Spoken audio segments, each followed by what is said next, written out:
देखिए क्या था कि भाई अपने जो जलीय सीमा थी वो देख ली थी, स्थलीय सीमा थी, वो दोनों, कोई भी देश होता है वो जलीय सीमा और स्थलीय सीमा दोनों में ज्यादा से ज्यादा डिवाइडेशन हो सकता है। तो हमने देखा था कि स्थलीय सीमा कितनी थी, स्थलीय सीमा की बात करते हैं तो वो थी अपनी 15,200 किलोमीटर की। जलीय सीमा की बात करते हैं, जलीय सीमा कुल कितनी थी, 7,516.6 किलोमीटर। यदि टोटल पूरे देश की परिधि आपसे पूछ लिया जाए तो दोनों को जुड़ जाएगी, क्योंकि ये नीचे वाली जल की है, ऊपर वाली स्थल की है, तो दोनों जुड़ जाएंगे तो आपकी 22,716.6 किलोमीटर पूरे देश की परिधि हो जाएगी। इसमें हमने देखा गुजरात की तटरेखा सबसे ज्यादा है, गोवा की तटरेखा सबसे कम है। फिर इसमें यूटीज में देखा कि अंडमान निकोबार की सबसे ज्यादा है। फिर दमन की बात करते हैं तो दमन की सबसे कम है, जो 27.20 किलोमीटर इसकी तटरेखा की बात की थी। अब मुख्य भूमि की तटरेखा कई बार पूछ लिया जाता है। मुख्य भूमि की क्वेश्चन को घुमाने के लिए क्या करते हैं कि मुख्य भूमि जो है इसकी तटरेखा अंडमान निकोबार को आपको यहां से निकालना पड़ेगा। तो यहाँ कितनी हो जाएगी, 6100 किलोमीटर जो है वो अपनी मुख्य भूमि की तटरेखा हो जाएगी। कई बार तटरेखा में क्रम से ऊपर से नीचे, नीचे से ऊपर, कम ज्यादा ये चीजें आपने देख ली थी। अब बात करते हैं कि भाई ये जो है इससे यहां से स्टार्ट करते हैं और कच्छ से लेके हल्दिया तक स्टार्ट करते हैं। कच्छ से लेके हल्दिया तक, या गंगा का डेल्टा जिसको कह सकते हो, या सुंदरवन डेल्टा जिसका नाम रखा गया, वो चीजें देख सकते हैं। इसमें हम तट देखेंगे, बंदरगाह देखेंगे और पुलिन देखेंगे। तट देखेंगे, तट बहुत बार पूछे जाते हैं, बंदरगाह बहुत बार पूछे जाते हैं, मैचिंग करना भी आ जाता है, और पुलिन भी कई बार पूछ लिया जाता है। ठीक है, तो देखिए सबसे पहले बात करते हैं, हम तटों की बात करते हैं कि किस भारत के जो हैं वो पूर्वी घाट और पश्चिम घाट जो हैं उन दोनों को किस किस तट से बांटा गया है, क्या क्या नाम उनका दिया गया है, क्या क्या नाम दिया गया है।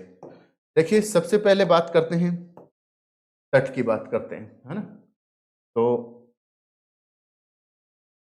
तट की बात करते हैं, तट की देखिए यहां से स्टार्ट करते हैं। ये जो क्षेत्र है इस क्षेत्र को बोला जाता है कच्छ बोला जाता है। क्या बोला जाता है, कच्छ बोला जाता है। ठीक है, ये कच्छ क्षेत्र होता है, और कच्छ से ये नीचे यहां तक आके यहाँ दमन है, दमन है। तो कच्छ से लेके दमन तक, कच्छ से लेके दमन का जो क्षेत्र है, इस क्षेत्र को अपन क्या नाम देंगे, इस क्षेत्र का नाम हो जाएगा काठियावाड़ तट। क्या बोला जाएगा, इसको बोला जाएगा काठियावाड़ तट, काठियावाड़ तट। ये किस में पड़ता है, गुजरात राज्य में। कई बार पूछ लिया जाता है कि काठियावाड़ जो तट है वो कौन से राज्य के अंदर पड़ता है। फिर यहां से बात करते हैं, दमन से लेके, दमन से लेके और आपके गोवा तक की बात करते हैं, दमन से लेके गोवा तक की बात करते हैं। तो देखिए दमन से लेके ये गोवा तक की बात करेंगे, ये आपका गोवा है। तो दमन से गोवा तक वाले को बोला जाता है कोंकण तट। क्या बोला जाता है, इसको कोंकण तट बोला जाता है। इस पे जो है हेरिटेज लाइन भी चलती है, कोंकण तट जो है ना। तो ये कहाँ से स्टार्ट हो जाता है आपका, दमन से लेके गोवा तक। दमन से लेके गोवा तक को कोंकण तट बोला जाएगा। गोवा से मंगलोर तक आगे चला जाएगा, ये यहां तक क्या चला जाएगा, मंगलोर तक चला जाएगा। मंगलोर, मंगलोर किस में पड़ता है, ये आपका कर्नाटक में पड़ता है। तो गोवा से लेके मंगलोर तक इसको बोला जाएगा कनारा तट। कनारा तट जो है ना, वो बोला जाएगा, क्या बोला जाएगा, कनारा तट बोला जाएगा। किसको, गोवा से लेके मंगलोर वाले तट को क्या बोला जाएगा, कनारा तट। कोंकण तट है, फिर एक काठियावाड़ तट आया था अपने पास, तीसरा कनारा तट आया था, और न्यू मंगलोर से लेके ये कन्याकुमारी का जो क्षेत्र है, न्यू मंगलोर से लेके कन्याकुमारी तक, न्यू मंगलोर से लेके कन्याकुमारी तक, इसको तो सब जानते हो, मालाबार तट के नाम से जाना जाता है। किसके नाम से जाना जाता है, मालाबार के नाम से, मालाबार तट। कई बार क्या होता है, ये अपने पश्चिम घाट के तट हैं, 4 तट हैं मेजर मेजर, कौन कौन से हैं, कच्छ से लेके और आपके दमन तक की बात करते हो, कच्छ से दमन तक की बात करते हो उसको काठियावाड़ तट बोला जाता है। फिर दमन से लेके आप गोवा तक की बात करते हो उसको कोंकण तट बोला जाता है। फिर गोवा से लेके न्यू मंगलोर तक की बात करते हो उसको कनारा तट बोला जाता है। और न्यू मंगलोर से लेके और नीचे कन्याकुमारी तक आप जाते हो, उस तट को, पूरी तटरेखा को क्या बोला जाता है, मालाबार तट बोला जाता है। कई बार इनके राज्यों के नाम दे दिया जाता है। ये गुजरात का तट हो गया। फिर कोंकण तट की बात करते हैं तो कोंकण तट जो है वो महाराष्ट्र और गोवा दोनों का मिल जाता है। कोंकण तट जो है महाराष्ट्र और गोवा दोनों का मिल जाता है। न्यू मंगलोर की बात करते हैं तो ये कर्नाटका का तट है, और ये जो मालाबार तट है इसको केरल का तट भी बोला जाता है। ठीक है, अब बात करते हैं पूर्वी घाट के तट। पूर्वी घाट के तट की बात करते हैं तो देखिए कन्याकुमारी से चलता है, ये कन्याकुमारी पे आके खत्म हो गया। अब यहां से चलता है, कन्याकुमारी से चलता है और कन्याकुमारी से यहाँ पे एक महानदी डेल्टा है, महानदी डेल्टा इन दोनों के संगम पे है। कहाँ पे है? संगम पे है, तमिलनाडु और आंध्र के पास में है। यहाँ पे एक झील है जिसका नाम है पुलिकट झील। बहुत बार पूछा जाता है, पुलिकट झील जो है वो यहाँ पे है। ठीक है, तो पुलिकट झील जो है ये क्या है? पुलिकट झील ये लेगुन झील है। लेगुन झील का मतलब क्या होता है? ये जो समुद्र का किनारा है, तो यहाँ पे ये जो पानी भर जाता है और यहाँ पे जो झील बन जाती है उसको क्या बोला जाता है? लेगुन झील बोला जाता है। तो पुलिकट झील दो नाम दे सकते हैं आपको, कन्याकुमारी से लेके महानदी डेल्टा या पुलिकट झील जो है इसको क्या बोला जाएगा? इसको मालाबार बोला जाता है, तो इसको क्या बोला जाएगा? कोरोमंडल बोला जाएगा।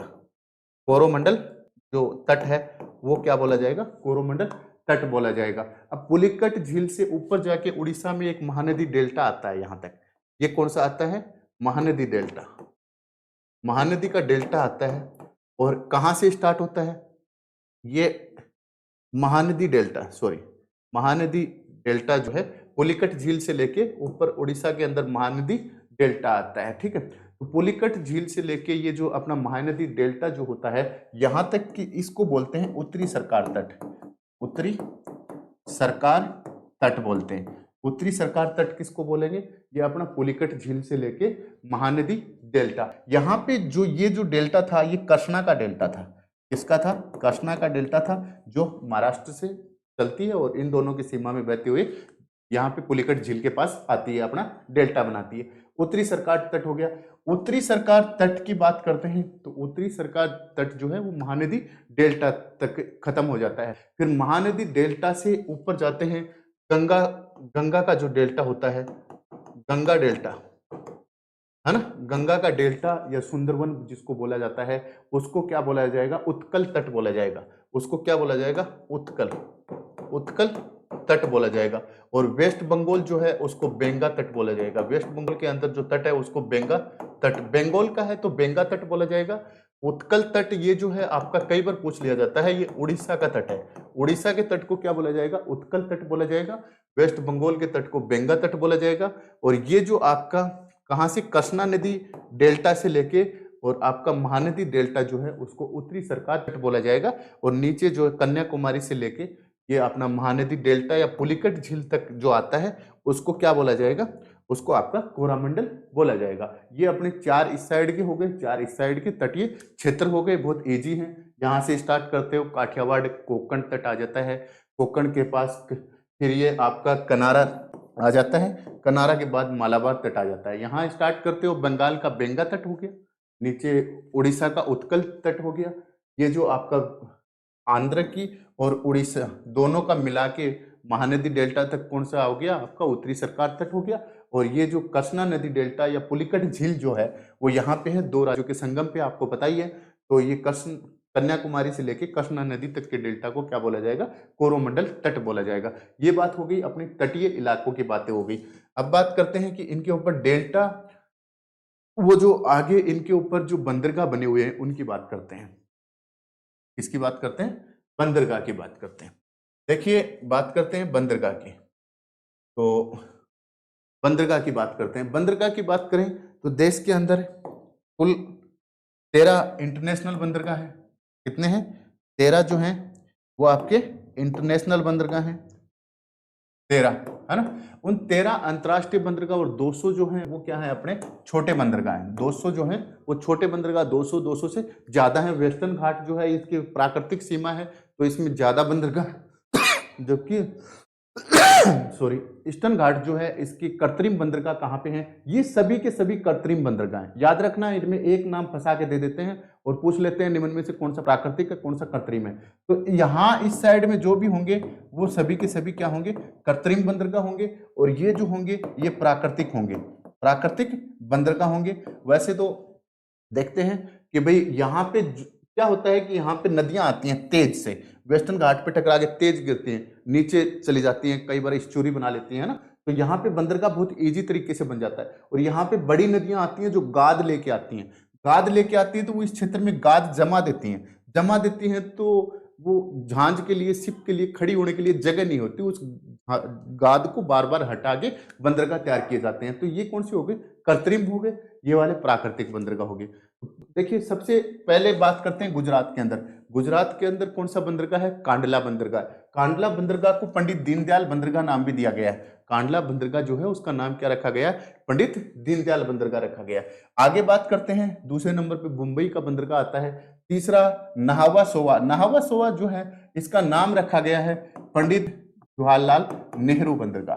पंडित जवाहरलाल नेहरू बंदरगाह भी बोलते हैं या नाहवा सोवा भी बोलते हैं। दो बंदरगाह महाराष्ट्र के अंदर है। तीसरे, यहाँ पे ये जो तटरेखा ये बहुत ज्यादा कटी हुई है, तो सबसे ज्यादा बंदरगाह की बात करते हैं तो महाराष्ट्र के अंदर है। कितने बंदरगाह बने हुए हैं महाराष्ट्र में? महाराष्ट्र में बने हुए हैं आपके 53 बंदरगाह। पहले नंबर पे सबसे ज्यादा बंदरगाह की बात करते हैं तो महाराष्ट्र में बने हुए हैं, और महाराष्ट्र में 53 बने हुए हैं। फिर दूसरे नंबर पे गुजरात की बात करते हैं तो गुजरात के अंदर बात करते हैं तो लगभग 40 बंदरगाह गुजरात के अंदर बने हुए हैं। कितने बने हुए हैं? लगभग 40 बंदरगाह जो हैं वो गुजरात में बने हुए हैं। आगे कर्नाटक की बात करते हैं। ये गोवा के अंदर बना हुआ है मार्मा गोवा। गोवा के अंदर बंदरगाह बना हुआ है, उसका नाम है मार्मा गोवा, गोवा के अंदर। कर्नाटक की बात करते हैं तो न्यू मंगलोर जो बंदरगाह है वो कहाँ पे है? कर्नाटक के अंदर है। हमने न्यू मंगलोर तक तट रेखा भी देखी थी, ठीक है। आगे कोचीन की बात करते हैं। कोचीन बंदरगाह कहाँ का है? केरल का है। तो ये सभी बंदरगाह क्या हो गए आपके? सभी के सभी प्राकृतिक हो गए। अब ये जो बंदरगाह हैं ये सभी कृत्रिम है, बनाए गए हैं। जैसे थोड़े दिन पहले क्या हुआ था? पारादीप बंदरगाह बनाया था। किस लिए बनाया था? हल्दिया और यहाँ पे कोलकाता है, कोलकाता। तो हल्दिया और कोलकाता जो है इन बंदरगाहों का वजन कम करने के लिए, इनके ऊपर प्रेशर ज्यादा आ रहा था, लोड ज्यादा पड़ रहा था, तो यहाँ पे उड़ीसा के अंदर एक पारादीप बंदरगाह, कृत्रिम बंदरगाह बनाया गया। हल्दिया बंदरगाह है, ये भी बनाया गया था। हल्दिया बंदरगाह कहाँ पड़ता है? वेस्ट बंगाल में पड़ता है, ठीक है। ये नदी के मुहाने पे बना हुआ है। हल्दिया बंदरगाह जो है ये नदी के मुहाने पे बना हुआ है। आगे पारादीप की बात करते हैं, उड़ीसा के अंदर सबसे नया बंदरगाह अपना है ही। विशाखापट्टनम अपना सबसे गहरा बंदरगाह है, गहरा बंदरगाह है, या विजय बंदरगाह जिसको बोला जाता है, क्योंकि भारत जब इसको बांग्लादेश को आजाद करवा रहे थे तो उस टाइम पे पाकिस्तान की जहाज को यहीं पे डबोया था। ये बहुत गहरा बंदरगाह है और अपना विनिंग बंदरगाह है, अपने जीत का विजय बंदरगाह विशाखापट्टनम है, ठीक है। विशाखापट्टनम है। यहीं पे चिल्का झील की बात करते हैं, जहां पे नेवी के जो लड़के हैं वो क्या करते हैं? ट्रेनिंग करते हैं। उसके अंदर लवणीय सांद्रता ज्यादा पाई जाती है, इसलिए वहां पे डूबने का डर कम रहता है। आगे देखिए एनोर की बात करते हैं। एनोर जो है वो तमिलनाडु के अंदर है। एक चेन्नई जो है, चेन्नई जो है वो तमिलनाडु के अंदर है। और अपना एक जो खास है पी चिदम्बरम, जिसको तूतीकोरिन बंदरगाह बोला जाता था, तूतीकोरिन बंदरगाह बोला जाता था, वो कहाँ पे आपका? पी चिदम्बरम बंदरगाह, उसका नाम रखा गया। तूतीकोरिन अपना तमिलनाडु के अंदर है। तो इस प्रकार से ये अपने 13 बंदरगाह हो गए जो बार बार पूछे जाते हैं, ठीक है। अब बात करते हैं बीचेज की। देखिए बंदरगाह जो होते हैं इस प्रकार के कंटेनर लगे होते हैं, बड़ी बड़ी झांझों के अंदर सामान भरा जाता है, और लगभग देश का 70 से 80% जो निर्यात है, आयात है, वो पूरे का पूरा समुद्री लाइन से होता है। ये जो अपने फाइबर ऑप्टिकल जो अपने लाइनें चलाते हैं, मोबाइल सब चीजें चलाते हैं, उनका भी लगभग 95% जो पूरे की पूरी कनेक्टिविटी किससे होती है? पानी से ही होती है ना। तो पानी में उसकी भी केबल बिछाई जाती है, पाइपलाइन, तेल ऑयल गैस के लिए, खनिज तेल के लिए, इन सब के लिए भी पाइपलाइन बिछाई जाती है।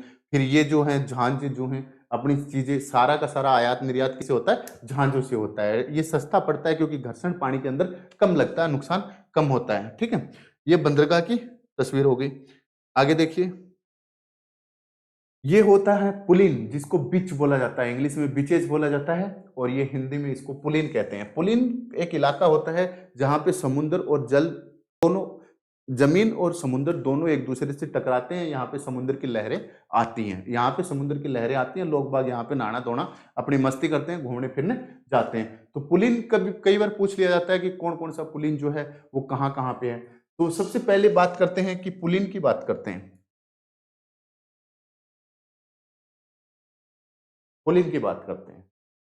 तो देखिए पुलिन के अंदर हमने देखा काठियावाड़ तट, काठियावाड़ तट, काठियावाड़ तट देखा था यहाँ पे। तो काठियावाड़ तट के अंदर क्या होता है कि यहाँ पे द्वारका और पोरबंदर दो अच्छे पुलिन बने हुए हैं। एक तो बना हुआ है द्वारका और दूसरा है पोरबंदर।